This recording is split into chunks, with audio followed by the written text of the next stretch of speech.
advocate for a civil space program that will return Americans and other countries to the moon and maybe more. Frank, thank you so much for being here. Thank you. So the ice spacecraft apparently failed in its mission to reach the moon. What was your reaction to all of this? And in your words, what can you tell us happened exactly? As best I can tell, and I've not been involved directly with the mission, but as best I can tell, the issue was basically that the vehicle ran out of fuel before it landed. Basically, this is not something that we or humanity has done that many times. The United States hasn't done it since the 1960s with the Surveyor program, which was a robotic series of landers that we used in advance of the Apollo moon landings.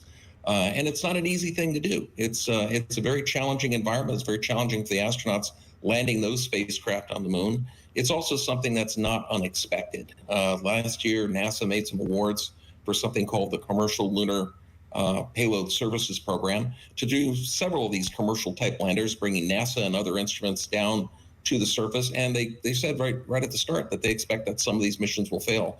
It is a challenging task, and we've got to keep practicing at it before we get good enough to do it reliably every time.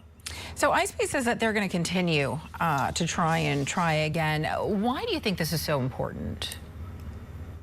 I think it's important for a number of reasons. First of all, science. We want to understand the moon better. We want to be able to really get a good insight into how our satellite formed and how the Earth formed and what the solar system's origins were, but also for resources. So one of the things we did back in the 1990s was we started doing some research into what's the moon like. And we started rethinking what we thought we knew back in the 1960s, that there was no water on the moon, that in fact, the moon was a dry, airless place with no resources. In fact, it turns out that there are ice deposits and water deposits below the surface, particularly around the lunar poles, where there may be very large deposits of ice. And ice is hydrogen and oxygen, and those can be used for fuel, can be used for oxygen for astronauts to breathe, water for astronauts to use. And so it's a real big resource if we want to go to other places in the solar system like Mars. If you think about it, the moon's gravity is 1/6 that of Earth's. So if you want to bring propellant, oxygen, water up from the Earth's surface to do a Mars mission, it's 6 times harder than bringing it up from the lunar surface. So there's a lot of interest in the moon for the resources to enable unlocking the solar system. So circling back to something that you were just talking about, the U.S. and their involvement with space in general. The U.S. Apollo missions first landed astronauts on the moon in 1969. Then they continued until 1972. Why did the U.S. stop? I mean, what happened and where do things stand right now? So I think there's 2 reasons why we stopped. One was we achieved what we set out to do. President Kennedy set us on a mission to land people on the moon, basically to beat the Soviets there and show the benefits of democracy and capitalism were superior to communism. Once we achieved that, you have to remember the U.S. economy was a small fraction of what it is right now. I think in 1977 or something like that, we finally passed the $1 trillion mark in gross national product. We're now in the mid-20s. $trillion a year gross national product. And so we're a much richer country than we were back then. Also back then, the United States went by itself. And now NASA's going not by itself, but also bringing in the European Space Agency with about 24 countries involved, the Canadian Space Agency, which has an astronaut announced for the next first mission to send a crew to the moon in about 2 years' time. And Japan is also a member of the Artemis program, and Australia and other nations are also becoming part of it. So we're sharing the burden of the cost of doing this with other nations as well, and we're wealthier. And, quite honestly, the science is compelling. There's a lot of things we thought we knew about the moon that were wrong. If we want to go to Mars, we've got to show we can keep astronauts alive for an extended period of time away from the Earth and in a reduced gravity environment.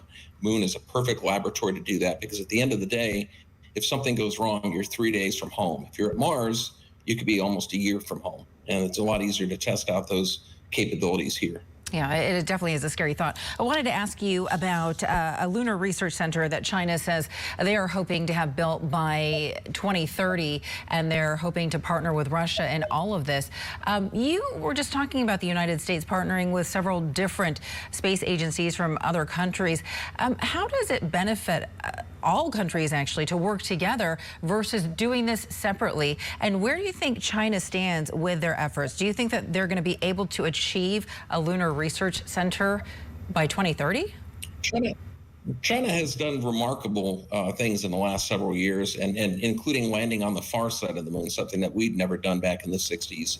And they have announced a very credible program that put astronauts on the moon later in the either late this decade or early next decade. I think 2033 is one date I've seen. And China is doing it for much the same reason why the U.S. and the Soviets went to the moon back in the 1960s. They want to show that their system of communist, centrally run government is superior to the capitalist democratic West. And there's a lot of countries in third world nations and less developed countries in Africa and Asia that are really kind of trying to decide which way do they want to go with their future. They want to be more like the Western countries, or they want to be more like China. And I think the history has shown that the more countries that are democratic are less likely to get into wars and less likely to do aggressive things like we've seen the Russians do in Ukraine. So I think it's in our interest to try to show the superiority of the democratic capitalist system and try to encourage these countries to go down that path. And so this is very much a big soft power exercise by China and also to some degree by the United States to show that working with us, partnering together, we can do great things together. And that's a preferable path for the future.